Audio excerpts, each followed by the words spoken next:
மைவி ஃபேஷன் பார்க்குற எல்லாருக்கும் ஹாய். இது வரைக்கும் சேனல் ரொம்பவே சப்போர்ட் பண்ணிகிட்ருக்கீங்க. ஸோ சப்போர்ட் பண்ண எல்லாருக்கும் ரொம்பவே தேங்க்ஸ். இன்றைக்கான வீடியோ பார்த்திங்கன்னா, அடகு நகையை மீட்கிறதுக்கு ஒரு பரிகாரம். ஸோ இது வந்து நம்ம சிம்பிளாக நம்ம வீட்டு சாமி ரூம்பில் நம்ம பண்ணலாம். ஸோ நம்ம வந்து அடகு நகை வச்சுட்டோம், ஸோ திருப்பவே முடியலை, எப்படிடா திருப்புறது அப்படின்னு இருந்துச்சுன்னா, நான் பர்சனலாக இந்த ஒரு விஷயம் மட்டும் பண்ணுவேன். ஸோ எனக்கு 100% ரிசல்ட் இருக்கும். ஸோ உங்களுக்கும் இந்த ரிசல்ட் வேணும், கண்டிப்பாக ஒரு டைமாவது செஞ்சு பாருங்கள். இந்த ரிசல்ட் கண்டிப்பாக உங்களுக்கு இருக்கும். ஸோ வாங்க பரிகாரம் என்னென்னு பார்த்துடலாம். ஸோ இதுக்கு வந்து மெயினாக தேவைப்படுற திங்னு பார்த்திங்கன்னா கல்லுப்பு. ஸோ கல்லுப்பு ரொம்ப மெயினாக தேவைப்படுற திங். அதுலேயும் வந்து உங்களுக்கு வந்து அது புதுசாக பேக்கெட் வந்து ஓப்பன் பண்ணாமல் இருக்கணும். நம்ம எடுத்து சமையலுக்கு யூஸ் பண்ணிவிட்டு அந்த மாதிரி மிச்சம் இருக்குது, அந்த அசைவம்லாம் சமைச்சதுக்கப்புறம் மிச்சம் இருக்குது, இதெல்லாம் வந்து நம்ம யூஸ் பண்ணாத தவிர்த்துட்டு புது பாக்கெட்டாக வாங்கி நீங்கள் வந்து அந்த கல்லுப்பை எடுத்துக்கோங்க. ஸோ ஒரு கைப்பிடி அளவு கல்லுப்பு தேவைப்படும். ஸோ அப்படி தான் நம்ம எடுக்கும்போது ஸோ பவுல் பார்த்திங்க அப்படின்னா பிளாஸ்டிக்கை வந்து தவிர்த்துருங்க. பிளாஸ்டிக் வேண்டாம், சில்வர் வேண்டாம். நீங்கள் முடிஞ்ச அளவுக்கு அதற்கு எடுக்கிற அந்த பவுல் கண்ணாடி பாத்திரமாக இருக்க பார்த்துக்கோங்க. ஸோ கண்ணாடி பாத்திரத்துக்கு தான் நிறைய நேர்மறை சக்தியை இழுக்கிற அந்த தன்மை இருக்குது அப்படின்னு சொல்லுவாங்க. ஸோ அதனால தான் நிறைய கடைகளில் பார்த்திங்கன்னா கண்ணாடி பாத்திரத்தில் வந்து எலுமிச்சம்பழம் போட்டு அப்படியே ரோட்டு மேலே இருக்க கடைகளுக்கெல்லாம் அப்படி வச்சுருப்பாங்க. ஸோ நேராக அது விஷன் ஆகும்போது இந்த எதிர்மறை சக்தியெல்லாம் அது வந்து அப்சர்வ் பண்ணி இழுத்துட்டு நேர்மறை சக்தியை வந்து நம்ம இருக்கிற அந்த சரௌண்டிங்கில் கொடுக்கும். நம்ம இருக்கிறது எது கடை, பூஜா ரூம், இந்த மாதிரி முக்கியமான கல்லாப்பெட்டி சுற்றி இந்த மாதிரியான இடங்கள்லாம் நேர்மறை அந்த மாதிரி ஆற்றல் இருக்க மாதிரியான விஷயங்களை பண்ணும். அப்படிங்கிறதுக்காண்டி தான் கண்ணாடி பவுல் வந்து நிறைய இடங்களில் யூஸ் பண்ணுவாங்க. நீங்கள் நல்லா கவனிச்சிங்கன்னா தெரியும். இதை செய்ய வேண்டிய நாள்னு பார்த்திங்க அப்படின்னா கண்டிப்பாக வெள்ளிக்கிழமையாக தாங்க இருக்கணும். ஸோ வெள்ளிக்கிழமை தான் வந்து மகாலட்சுமிக்கு உகந்த நாள். ஸோ நமக்கு தங்கம் அப்படிங்கிறதே மகாலட்சுமி தான். அதனால் கண்டிப்பாக இது வெள்ளிக்கிழமை அன்னைக்கு தான் கண்டிப்பாக செய்யணும்.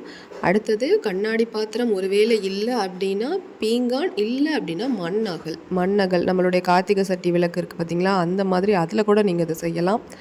ஸோ இதுதான் அதுக்கு தேவைப்படுற பொருட்கள்னு பார்த்திங்கன்னா. அதுக்கப்புறம் பிளாஸ்டிக் வேண்டாம் அப்படிங்கிறத நான் சொல்லிட்டேன். பிளாஸ்டிக், சில்வர் வேண்டாம். இதில் நீங்கள் என்ன பண்ணணும் அப்படின்னா, அந்த பவுலை, அந்த கண்ணாடி பவுலை சுற்றியும் நீங்கள் என்ன பண்ணுறீங்கன்னா மஞ்சளை வச்சு பூசுங்க. ஸோ மஞ்சள் சுத்தமாக நீங்கள் ஒரு இடம் விடாமல் நீங்கள் தடவிடணும். மஞ்சள் வந்து ஃபுல்லாக பவுல் ஃபுல்லாகவே பூசிட்டு, இப்போ வந்து நீங்கள் ஒரு பிடி கை அளவு வந்து நீங்கள் என்ன பண்ணணும் அப்படின்னா, நீங்கள் உப்பை எடுத்து அந்த புதுசாக வாங்கினீங்க இல்லையா உப்பு, அந்த உப்பை எடுத்து அந்த பவுலுக்குள்ளே போடுங்க. ஸோ அந்த பவுல் வந்து ரொம்ப வலியக்கூடாது, இது ரொம்ப முக்கியம். பவுலில் உப்பு வந்து நீங்கள் கொண்டு போய் வைக்கும்போது சிதறாமல் பார்த்துக்குங்க.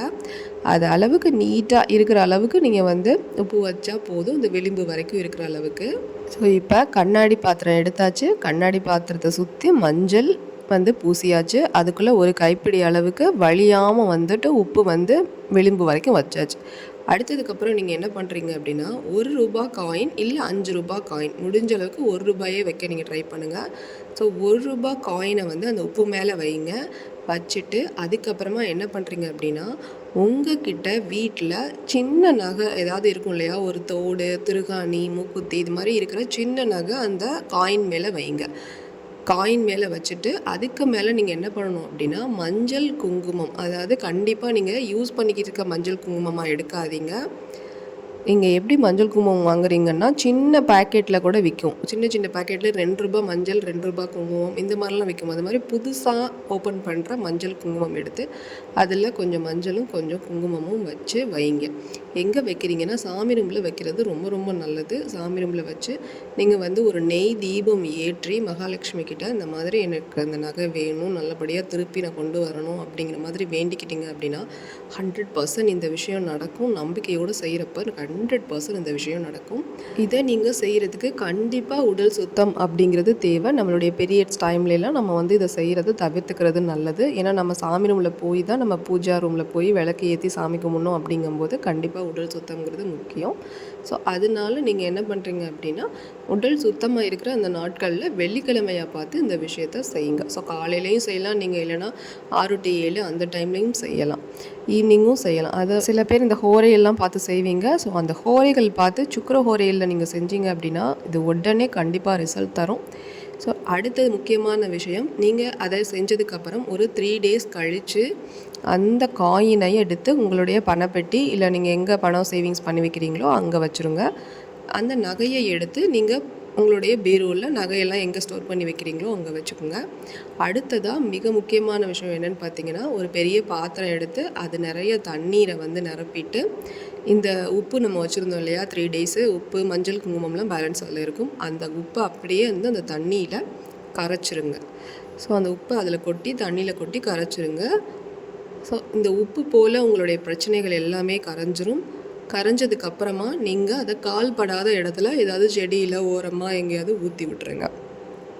அவ்வளோதாங்க. இந்த பரிகாரம் நீங்கள் செஞ்சீங்க அப்படின்னா கண்டிப்பாக அடகு நகையை நீங்கள் ஈஸியாக மீட்கிறதுக்கு எங்கே இருந்தாலும் உங்களுக்கு ஒரு வழி கிடச்சி வந்துடும். ஸோ நீங்கள் அதை நான் எப்படி சொல்கிறதுனா, நீங்கள் அதை அனுபவபூர்வமாக புரியும் போது தான் உங்களுக்கு புரியும். ஸோ அதை செஞ்சு பார்த்துட்டு சில பேருக்கு வந்து நிறைய பேர் இந்த விஷயத்தை வந்து நிறைய பேர் வந்து செஞ்சுருக்காங்க. செஞ்சு நிறைய பேரும் வந்து இதுக்கு பலன் அடைஞ்சிருக்காங்க. ஸோ உங்களுக்கும் கண்டிப்பாக இதை ஒரு முறை செஞ்சு பார்த்தீங்கன்னா அடுத்தடுத்து நீங்கள் இதை செஞ்சுக்கிட்டே இருப்பீங்க. பல பேர் பார்த்தீங்க அப்படின்னா இந்த மெத்தடை செஞ்சுக்கிட்டு தான் இருப்பாங்க. ஸோ செஞ்சுக்கிட்டு இருக்கீங்க அப்படின்னா கண்டிப்பாக காமெண்ட்டில் சொல்லுங்கள். இது வரைக்கும் தெரியாதவங்க தெரிஞ்சுக்கோங்க. ஓகே ஃப்ரெண்ட்ஸ், இந்த வீடியோ உங்களுக்கு கண்டிப்பாக யூஸ்ஃபுல்லானதாக இருந்திருக்கும். ஸோ இருந்துச்சு அப்படின்னா கண்டிப்பாக ஒரு லைக் கொடுங்க, சப்ஸ்கிரைப் பண்ணி வச்சுக்கோங்க, சப்போர்ட் பண்ணுங்கள். தேங்க்யூ.